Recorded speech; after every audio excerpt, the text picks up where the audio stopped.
Profiter au maximum de ce que l'on aime, c'est important, même si nous savons qu'un jour nos chemins se sépareront.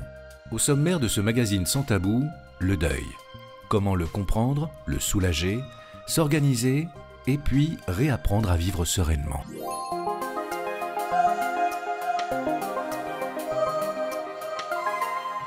Le décès d'un conjoint ou d'un proche nécessite de nombreuses démarches administratives et certaines doivent être réalisées dans des délais rapides. Tour d'horizon de ces formalités incontournables avec Andrea Sima, conseillère funéraire. Ce sont les démarches pour prévenir les différents organismes et administrations du décès. Un décès génère un nombre impressionnant de démarches et de courriers à envoyer après un décès. Alors, il faudra dans un premier temps prévenir l'employeur.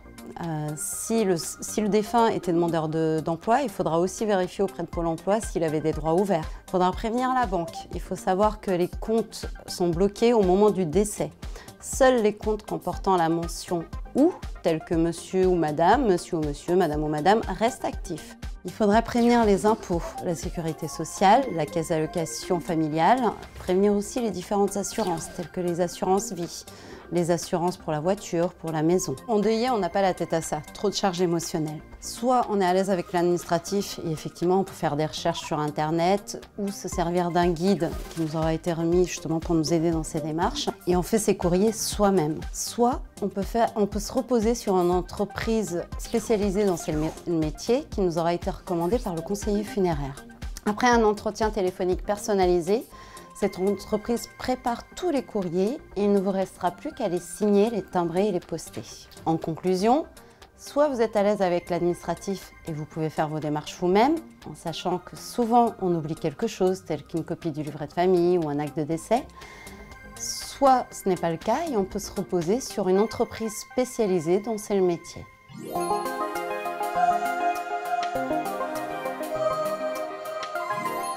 La perte d'un proche est un choc.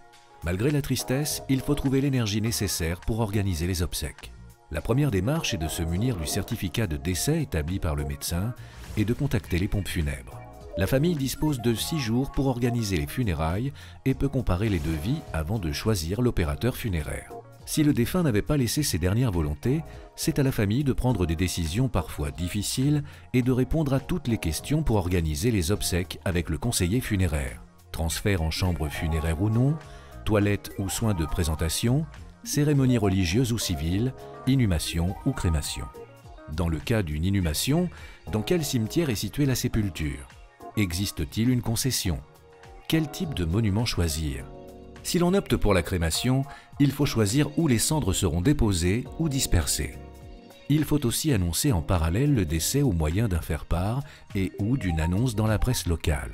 Enfin, se pose la question du financement des funérailles. Le défunt avait-il souscrit un contrat de prévoyance obsèques? La famille est-elle éligible à certaines aides?